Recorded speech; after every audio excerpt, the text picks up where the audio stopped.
నేను పొడుపుగా చేస్తాను, ఇప్పుతావా? పొడుపు కథలు ఎప్పుడో మనకు బట్టలు ఇప్పినంత ఈజీ. పొడవండి ఇప్పేస్తాను. కిటకిట తలుపులు కిటారి తలుపులు ఎప్పుడు తీసిన చప్పుడు కావు ఏంటి? కళ్ళు ఇప్పుడు మరి ఏమో ఎనందోటి వేస్తాను, ఇప్పుతావా? వేసుకోండి ఇప్పేస్తాను. ఆలిని పోగొట్టుకున్నాడు ఒకడు, ఆవిడ ఎత్తుక్కుంటూ వెళ్ళినోడు ఒకడు. ఆయన అమ్మ మొగుడు లేకపోతే మనం బతకలేం. ఎవరు అతను? అర్థం కాలేదు, ఇంకోసారి చెప్పండి. ఆలిని పోగొట్టుకున్నాడు ఒకడు, ఆవిడ ఎత్తుక్కుంటూ వెళ్ళినోడు ఒకడు, ఆయన అమ్మ మొగుడు లేకపోతే మనం బతకలేం. అందరేం లేదు, 200 గంటలు ఆలోచించుకుని చెప్పు.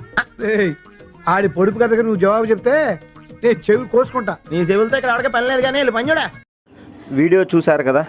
ఈ వీడియోలో ఎల్బి శ్రీరామ్ గారు సునీల్ గారిని నేను పొడుపు కథలు అడుగుతాను విప్పుతావా అని అడుగుతారు. అంటే పొడుపు కథలు లేదా చిక్కు ప్రశ్నలు అని అంటారు కదా. ఈ పొడుపు కథలు లేదా చిక్కు ప్రశ్నలు ఇంగ్లీష్లో ఏమంటారో తెలుసుకుందాం. సో పొడుపు కథలు లేదా చిక్కు ప్రశ్నలు ఏమంటారంటే రిడిల్స్ అని అంటారు. సో ఇవి మనకి ఫన్నీగా ఉంటాయి, ఆలోచన రేకెత్తిచ్చే విధంగా ఉంటాయి ఈ రిడిల్స్.